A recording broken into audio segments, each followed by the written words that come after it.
It all started on a quiet Tuesday night. I was walking home from work, the streets empty except for the occasional car passing by. The air was cool, and the moon was hidden behind thick clouds. I had my headphones on, listening to some music to pass the time.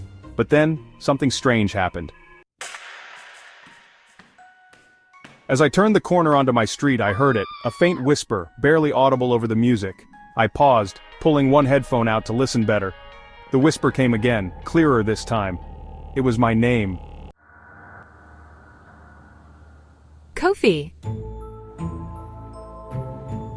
It said, soft and low, like someone was standing right behind me. I spun around, my heart pounding, but there was no one there.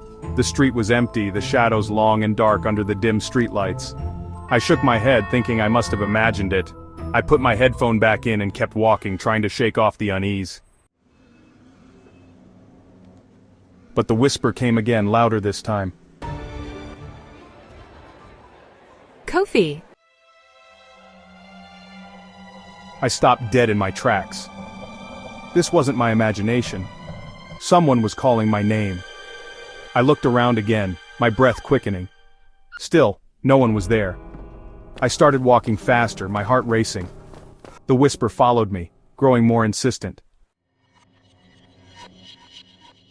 Kofi, Kofi, Kofi. I broke into a run, my feet pounding against the pavement. The whisper was right behind me now, echoing in my ears. I didn't dare look back, I just ran, my lungs burning until I reached my house.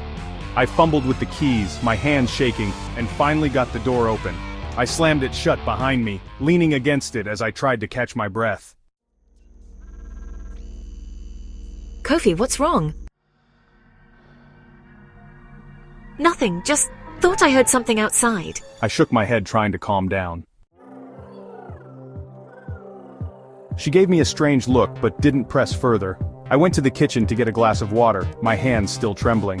As I stood there trying to make sense of what had just happened, I heard it again. Kofi. I froze, the glass of water slipping from my hand and shattering on the floor. Amma rushed into the kitchen, her eyes wide with alarm. Kofi, what's going on? She demanded, looking at the broken glass and then at me. I couldn't speak. My eyes were fixed on the dark corner of the kitchen where the shadows seemed to be moving. The whisper had come from there. I was sure of it. Kofi, talk to me! I heard something. A whisper. It said my name. Amma's face paled. She grabbed my arm, her grip tight. What are you talking about? There's no one here but us. I shook my head, unable to explain.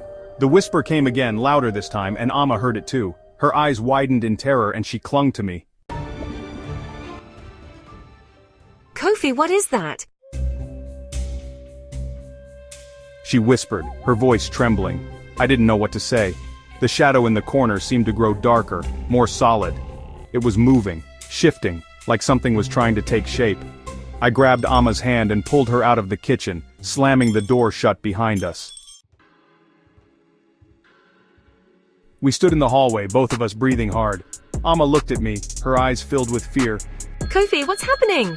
I don't know, but we need to get out of here. Amma nodded, her face pale.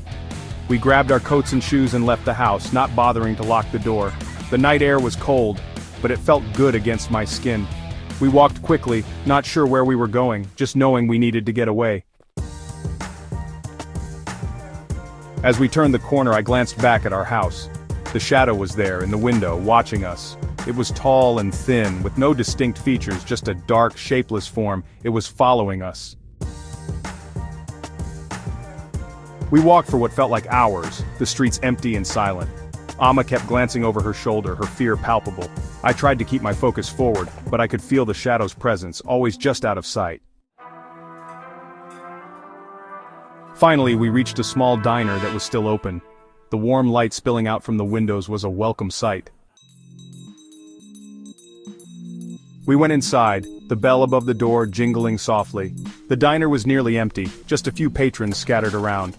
We took a booth in the corner, away from the windows. You two look like you've seen a ghost. Just a long night. She nodded and took our orders. Amma and I sat in silence, both of us lost in our thoughts. The shadow was still out there. I could feel it. But for now, we were safe. As we waited for our food, a man approached our table. He was older, with graying hair and a kind face. He looked at us with a knowing expression, like he could see the fear in our eyes. Mind if I join you? You've seen it, haven't you? Seen what? The shadow, the one that whispers your name. How do you know about that? Because I've seen it too. Many years ago. It's an old spirit, one that's been around for centuries. It follows those who hear their name whispered at night. And once it has you, it doesn't let go.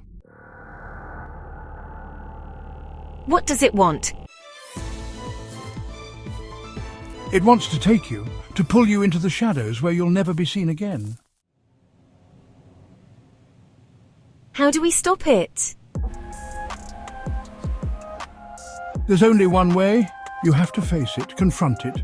But be warned, it's not easy. Many have tried, and few have succeeded.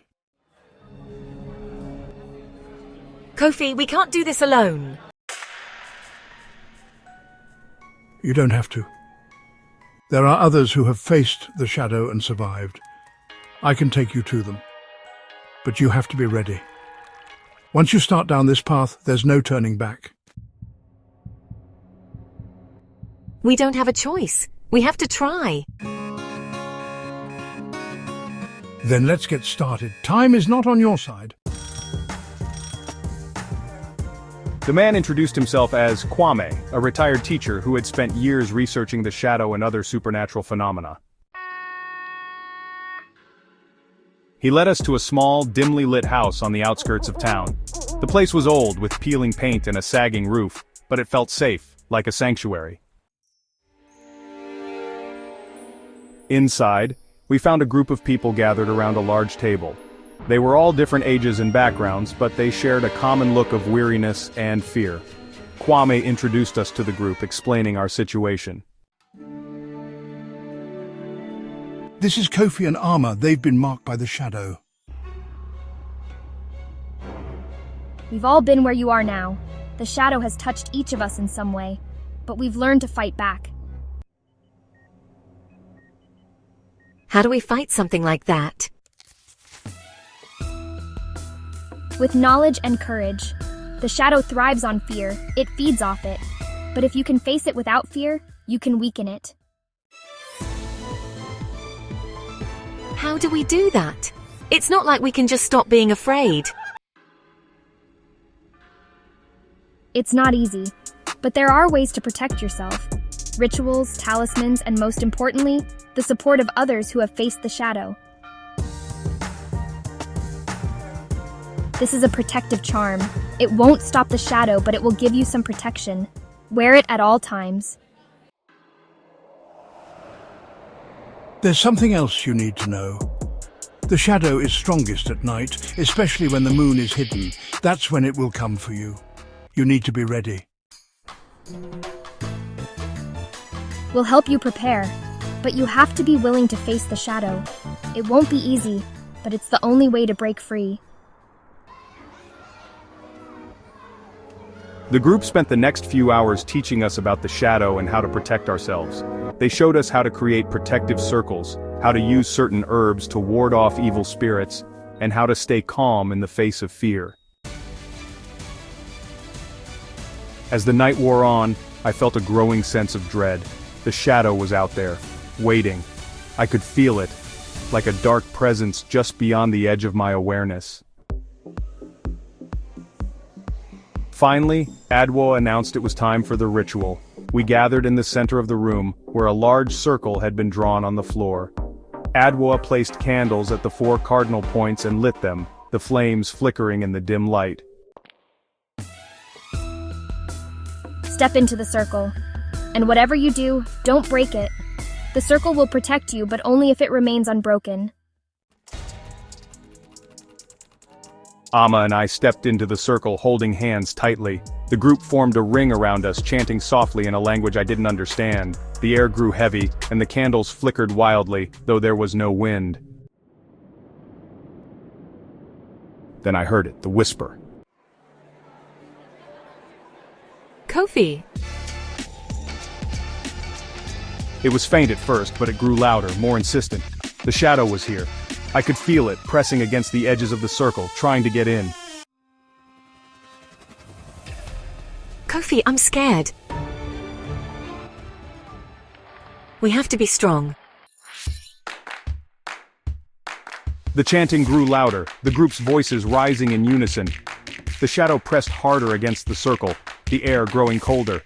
The candles flickered, their flames dancing wildly. Then with a sudden burst of light, the shadow was pushed back. It's gone, for now. That was just the beginning. The shadow will be back and it will be stronger. You need to be ready.